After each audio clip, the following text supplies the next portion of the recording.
Hey scrappers, it's Vanessa here with another scrapbook process video, and today I am participating in the Secret Not Secret Kit Club telephone hop, and this is round 2. So at the beginning of the video you saw Rachel Reynolds' layout, and she was above me in the hop, and so she sent me her layout, and so today that is what I'm going to use for the inspiration for my layout. And I'm going through here and just showing you all of the things that I pulled. I am using my August Secret Not Secret stash kit, which was based off of the Happiness collection from Coco Vanilla. And so that is what I'm going to use for my layout today. And the first thing that you see me doing here is I'm taking all of the clear stickers that I think I'm going to use for this layout, and I'm putting them on white cardstock. Now that's a great trick if you have a hard time like I do using clear stickers, and especially if you want to use them on a sort of very patterned background where they wouldn't show up normally. Put them on white cardstock and just cut them out and use them like a piece of ephemera is the best way I find to get those clear stickers used up, and I love that I can then just move them around my page and put them on any layout I would like.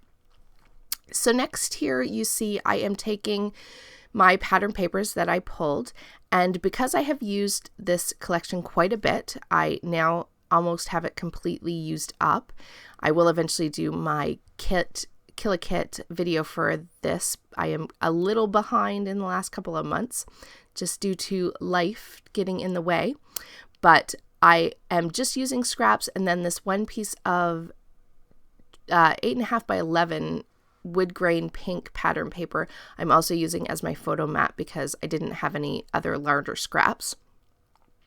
My pattern paper for my background is also from the Happiness collection, and it's that beautiful piece of pattern paper that I couldn't bear to cut it up. I absolutely love it. It already sort of has that sort of watercolor already mixed media background, so I took my cue from that and just left it alone and used it for the background, and it did all the work for me, which was great.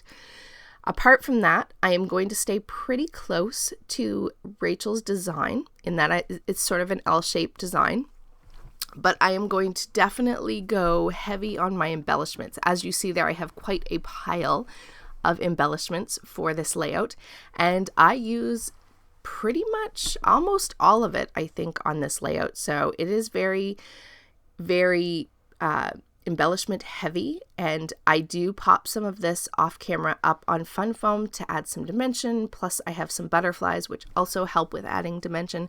So I absolutely love how this layout turns out. I love the colors. This collection was one of my favorites, and I just adore the colors and how girly and feminine it is and how it absolutely represents my daughter and just her sweet personality. And so I absolutely adore how this layout came out. So it's one of the favorites that I've done lately.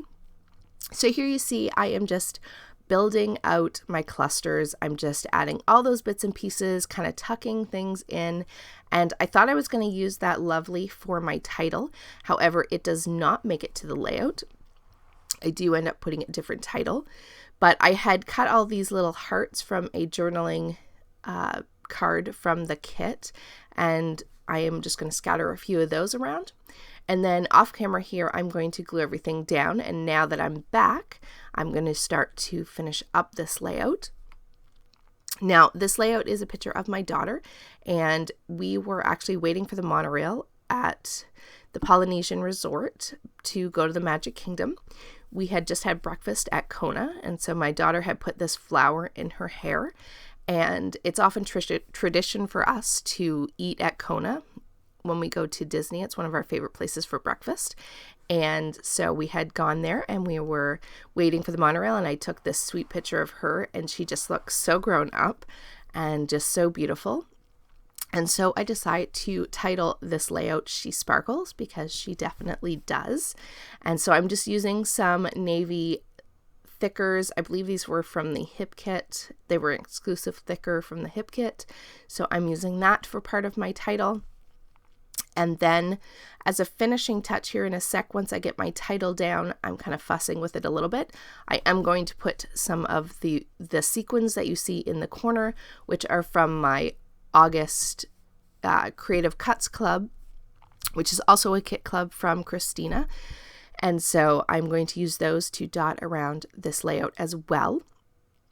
I also earlier put on a little tiny Mickey head, which I typically do with my Disney layouts. And I actually even have a smaller Mickey head punch that I sometimes use on my layouts, but I decided to opt for that one. Sometimes if I want to do a hidden Mickey, I'll do the very, very tiny Mickey head. But this one was sort of my next smallest, and so I put a little Mickey there. It's hard to see it, but in the close-ups at the end, I think you can spot it. As a finishing touch, I'm going to grab just one last butterfly, I think, off of this sticker sheet. And so like I said, the butterflies add dimension, and then I do have things popped up. So I have lots of dimension, lots of interest happening on this layout. I absolutely adore it, and I am so in love with how this one turned out. It's got to be one of my favorite layouts that I've done recently, and so I'm so happy and excited to have played along with this hop, because it allowed me to get this beautiful layout and be able to design something that sort of went along with the same concept as Rachel's layout, which was beautiful. And so guys, that is going to complete my layout. I will have still photos at the end. Please make sure that you check the link, the description box below, for Rachel Reynolds' link to her video if you have not seen hers already. And be sure to check back on YouTube tomorrow for the next person in the hop so you can see what they created from my layout. And guys, with that, I will catch you on the next video. Have a great day, everybody. Bye-bye.